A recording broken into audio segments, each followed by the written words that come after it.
Kita ke informasi lain, Saudara. Melonjaknya harga kedelai imbas perang Timur Tengah membuat perajin tahu tempe di Makassar, Sulawesi Selatan mulai putar otak. Mereka terpaksa memperkecil ukuran agar tak alami kerugian. Perajin tempe di Makassar, Sulawesi Selatan kian terdampak perang Timur Tengah. Kedelai, bahan baku tempe yang sebagian besar impor, alami lonjakan harga signifikan. Saat ini harga kedelai impor di kisaran Rp11.000 per kilogramnya. Harga ini naik Rp1.000 dari harga sebelumnya. Naiknya harga membuat perajin tempe mulai putar otak. Mereka terpaksa mengurangi ukuran tempe demi menekan kerugian. Perajin tak berani menaikkan harga lantaran khawatir pembeli kabur.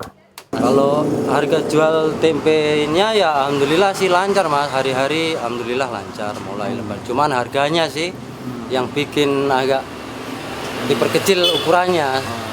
Oh berarti harganya tetap sama 5.000? Sama, ya tergantung yang ngambil kan ada harga 15.000, 14.000, harga orang pasar toh. Berkurangnya ukuran tempe mulai dipahami pembeli. Mereka berharap ada kebijakan agar harga kedelai bisa turun, mengingat harga komoditi pangan lainnya juga mulai berangsur naik.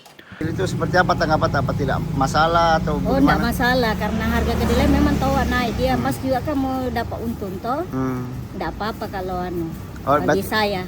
Berarti dipahami ya. Iya. Siap. Ada mungkin harapan Bu, mungkin ke pemerintah supaya harga kedelai kembali normal. Supaya harga kedelainya jangan terlalu naik. Supaya kita juga bisa mengimbangi karena juga bagaimana juga ini bahan pokok juga di pasar juga naik toh. Jadi saya harap pemerintah jangan juga terlalu kasih sekali bela. Perajin dan pembeli kini sama-sama coba menyiasati lonjakan harga komoditi pangan. Mereka berharap harga bisa kembali normal agar daya beli masyarakat bisa kembali stabil. Rama Pratama, Kompas TV Makassar, Sulawesi Selatan.